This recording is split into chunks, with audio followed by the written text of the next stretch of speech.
Well, last night I had an interesting experience. First part of the experience was I was interviewed on a Zoom call by a Dominican seminarian named Brother Finbar.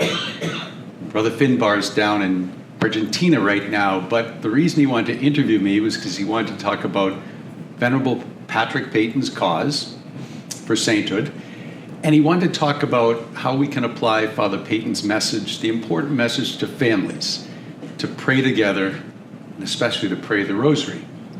So that was part one of my interesting evening. The second part involved watching the presidential debate between this is for the international audience right now, the presidential debate between the two presumed nominees. Now, before you get nervous, just hold on. Now, keep in mind that earlier in the day, I had read and prayed over today's readings. The first one from the book of Kings.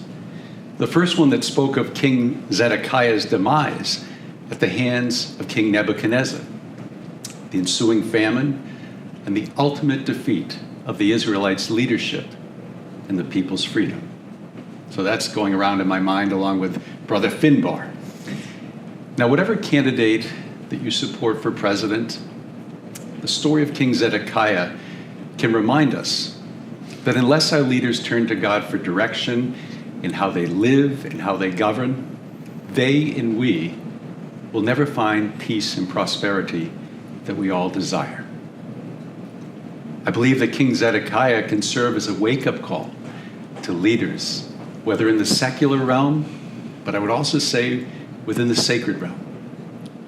When Zedekiah became king, he, like us at times, relied on his own strength, his own abilities to perform his role, especially when he was faced with challenges.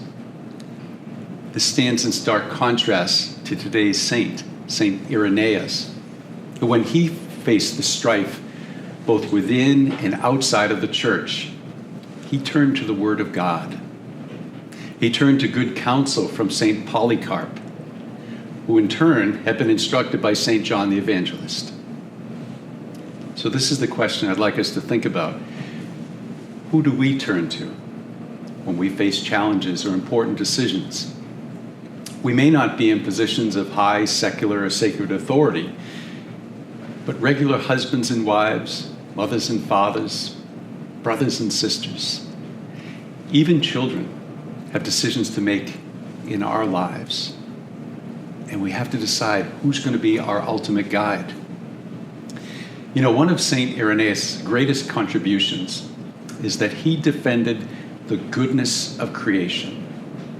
In his time, there was a group called the Gnostics that claimed that creation, including human nature, was flawed from the start. However, St. Irenaeus knew and taught that what God created was good, and that it was the effects of original sin that led to man's fall. This holy saint went on to say that our fallen human nature could only be redeemed by our Creator, and as we know and believe, was accomplished by Jesus taking on our human nature.